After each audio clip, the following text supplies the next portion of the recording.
We got us a new WBC Featherweight Champion. His name is Rey Vargas. Let's talk about it. I hear him. Down goes Frazier. Down goes Frazier. Hey, what's up with it, fam? It's Hot Boxing Minute, your favorite pharmaceutical engineer turned boxing analyst, back at you with that uncut realness. Let's talk about Rey Vargas. Let's talk about that card. Let's talk about Rey Vargas. Let's talk about Mark Magsayo. Shoot, let's talk about Brandon Figueroa. Let's talk about Frank Martin. Let's even go across the pond and talk about Derek Chisora. But I'm going to start off with the main thing. Let's talk about Rey Vargas and Mark Magsayo, because I think by most American boxing fan standards, that was the most sought-after fight for this whole weekend. Rey Vargas got the 12th round, split decision victory over Mark Magsayo out there at the Alamo Dome in San Antonio, in a very fun fight to watch, in my opinion. I think a lot of people might have their complaints about Rey Vargas and the way he performs in fights, but this was definitely an unusual style than we're accustomed to seeing Rey Vargas fight in. I remember Jim Lampley. Was it Jim Lampley? One of those guys from HBO was talking about Bernard Hopkins, and they called Bernard Hopkins the cooler, because whatever your style is, he's the cooler and he cools it down. He could take a hot audience and cool it down. And Rey Vargas kind of has that style. When he was the WBC Super Bantamweight champion, he did defend his belt multiple times, and he did have kind of a style that I wouldn't per se is exactly fan-friendly. It's great for boxing snobs like myself. He fights very disciplined behind his jab. He's very calm. He's from that Nacho Beristain school, but he's not like, you know, the thing that makes Rey Vargas so interesting is he kind of breaks the mold as far as what you would think a stereotypical Mexican fighter is. I think as of the last few years, we've been steering away from the whole stand and bang, slug them out until your brain busts open from blood and stuff. You know, with guys like Canelo Alvarez, now we've got Rey Vargas. Rey Vargas is a very disciplined fighter. He stays behind his jab, doesn't take unnecessary risks, and he will win by points if need be in order to not have to engage himself in unnecessary brain trauma. He's got an interesting style, to say the least. And he fought Mark Magsayo. Now, there were some interesting points in this fight. To begin with, Rey Vargas' approach to this fight wasn't like his other approach. Rey Vargas' previous opponents, he fought very differently than the way he fought Mark Magsayo. In the past, he was definitely very jab-centric, stayed on his back foot with his back towards the ropes. But this fight was a little bit different. He stood there in the center of the ring, trading heavy leather with Mark Magsayo, which was kind of dumbfounding to actually see, because that really isn't usually his stylistic approach. But he sat there exchanging power shot for power shot with Mark Magsayo for basically the entirety of the fight. So it was a new look from Rey Vargas that most of us who had seen him in the past had not seen before.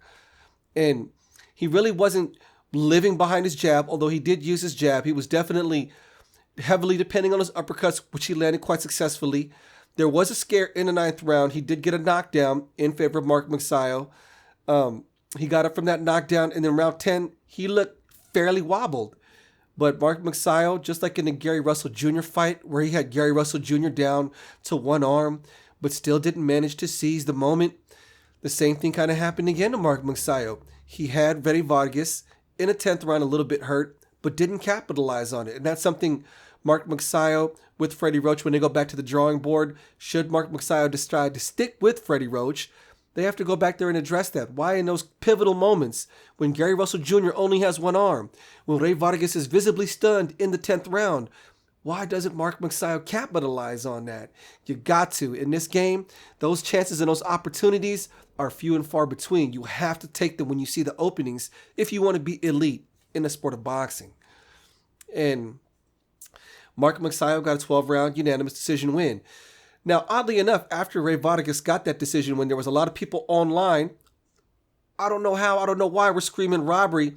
I'm under the impression now that any kind of close decision that happens in boxing, there's going to be some people out there that just want to scream robbery for the sake of just saying it, like a reflex, like somebody hits your knee, you know, like, oh, it's a decision, it's a robbery. Like, I don't know if it's just for the sake of causing an argument, but I thought it was pretty clear that Rey Vargas won that fight. It wasn't a landslide, it wasn't a wash by any means, but Rey Vargas did kind of outbox Mark Magsayo for the entirety of that fight. And congratulations, hats off to Rey Vargas. He is now the WBC champion. Rey Vargas has a couple of options open now that he is the WBC Featherweight champion. He could choose to fight Brandon Figueroa. the man who won his WBC title eliminator, or in his post-fight speech, he called out Leo Santa Cruz, the WBA champion who hasn't defended his belt in quite a while. So the future looking bright for Rey Vargas. Hopefully he continues to shine. What did you think about his performance, boxing community? Let me know in the comments section, y'all. Let's chop this one up. Oh, by the way, hit like, hit follow if you haven't already done so. Leave a comment if you got a question or a concern. Maybe an idea for a future episode. We can do that too. All right. So let's see. Oh, on the Rey Vargas thing. So Mark Magsayo lost his WBC Featherweight Championship. A moment of silence. The Philippines, the motherland, no longer has any championship belts. It's kind of wild. John Riel got stripped of his WBO belt last May over some tomfoolery, which I really fully don't quite understand. Something about an illegal weight cut using a sauna, but whatever. And then there was obviously Nonito Donaire lost his belt to Naoya Inoue, and Manny Pacquiao lost to Yordanis Ugas. So the Philippines is strapless. But it is what it is, folks. It is what it is. And, hopefully we don't go through as long a cold spell or as long a dry spell as Puerto Rico did, but we're about to find out. It could take generations before we see some more dominant Filipino champions. Oh, actually, as far as Filipinos not having any title belts, don't forget we got four-time champion Danny Nietes fighting Kazuto Ioka, next week or something like that. So there is a possibility the Philippines might actually regain its position as having a championship under its possession, but we'll find out soon enough. All right. So let's see. Oh, Brandon Figueroa. Congratulations, Brandon Figueroa, the West Laco Tornado.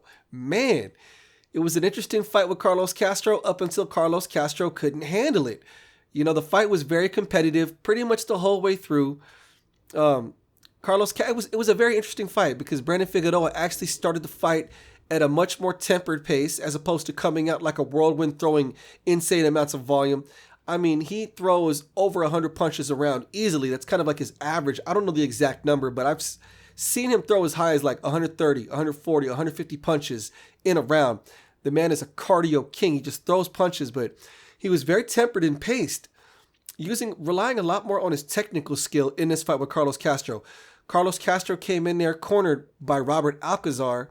Alcazar was Oscar De La Hoya's former trainer, so Carlos Castro came into that fight with Brandon Figueroa under some good mentorship.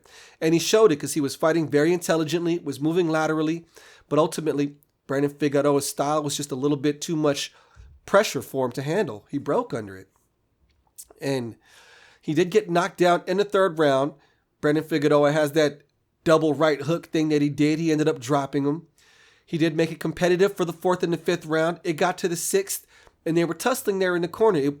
Brandon Figueroa was actually getting worked in the corner by Carlos Castro in that sixth round, but Brandon Figueroa managed to turn Carlos Castro around and then started unloading a combination on him, and the referee, Mark Lawson, called a stoppage to the fight at 2 minutes and 11 seconds into the sixth round. Mark Nelson.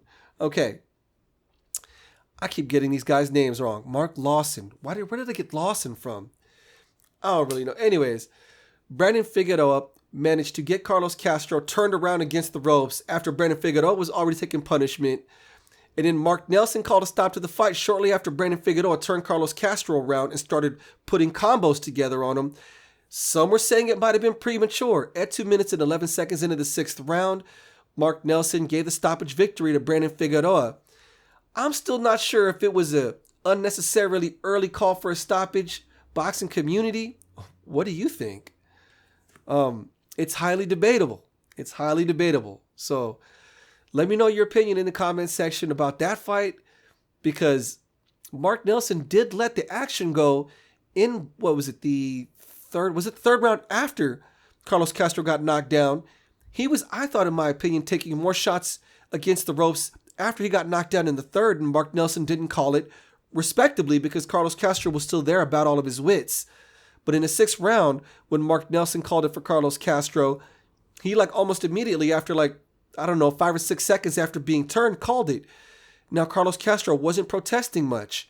So I guess in his defense, if he was getting overwhelmed or not getting overwhelmed, I assume he would have been adamant about it being an early stoppage, but he didn't seem to contest it much. Robert Alcazar, the lead trainer in his corner, didn't seem to protest it much, so maybe it was the right call. I'm not sure. Boxing community, you'll have to let me know on that one. But anyways, the last one, we got Frank Martin. What more can you say about Frank Martin? He comes out of that Derek James School of Hard Knocks out there in Texas. He trains with Errol Spence and Jermell Charlo. He advances to 16-0 with 12 knockouts. He got the stoppage win over Jackson Marinez in a 10th round stoppage in a very, very entertaining fight. It was definitely a chess match, and I kind of expected that going into it. Jackson Marinez is no slouch. There's a reason why he challenged, excuse me, why he did challenge everyone's favorite Rolly Romero to one of those minor WBA belts. And Jackson Marinez kept a good accounting of himself. Ultimately, Frank Martin's pressure and his ability to find angles was just a little bit too much for Jackson Marinez.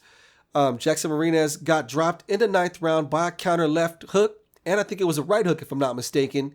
He recovered, got to the 10th round, but the pressure application once again became too much, and he was caught slipping. Frank Martin ended up getting the knockout win. Great win for Frank Martin. Great win for Frank Martin. What more can you say about it? I was seeing online there's a lot of people that are critical of Frank Martin. I can't speak for the critics, folks. I don't play sides when it comes to promotional banners. I think a lot of people do in the way they look at people. And maybe they believe that if a fighter doesn't mow down their competition, they don't have any redeemable qualities. But I think Frank Martin looks great considering he started at 18 years old. He's undefeated. He's been getting knockouts against decently named opponents. And he looks fine as far as I can tell. Anyways, I look forward to seeing more from the future of Frank Martin. He isn't really in the top 10 of too many of the sanctioning bodies. He's hovering, I'd say, in the 10 to 15 range realistically in some of those sanctioning bodies. He might not even be in the 10 to 15 in some of the other ones, but I'd put him in the same range as like a Michel Oliveira or a Isaac Cruz or names like that. I could easily see in a fight with Frank Martin and him making a good measurement of himself against them. Future looking bright for Frank Martin. Congratulations on his knockout victory. Like I said, Frank Martin gets the 10th round knockout over Jackson Marinez. His record is now 16-0 with 12 knockouts. Got to drop him in the 9th round and ended up getting the stoppage in the 10th round. It was a fun fight, no doubt. Let's go across the pond. Can't forget about the heavyweights. Hey, we were all making fun of Kubrat Pulev and Derek Chisora. We know it. Most boxing fans were like, look at these two 40-year-old uncles. Like 40-year-old drunk uncles. We were all cracking that joke. Turns out Kubrat Pulev and Derek Chisora in a fight at this point in their career is a lot more fun than two drunk uncles going at it in the backyard. It was sloppy. It was violent. But it was highly entertaining. I can't take that away from them. It was a great fight. It was a back and forth fight. Derek Chisora was letting those overhand rights. Kubrat Pulev was eating those overhand rights, but Kubrat Pulev was definitely returning fire in his own right. Kubrat Pulev's face started to bust open. There was blood going, but hey, it was a great fight. Congratulations to Derek Chisora on getting the decision victory. I don't know what's next for Derek Chisora after that win. So, yeah, Derek Chisora, after that win against Kubrat Pulev, in his post-fight speech, actually called out Deontay Wilder. Now, look, y'all, I am very entertained by Derek Chisora. You can't not be. The dude is just action-packed. He's flawed, but he's highly entertaining. But don't put that man in there with Deontay Wilder. Don't put that man in there with Deontay Wilder. Deontay Wilder will hurt Derek Chisora. Stop, y'all. Stop.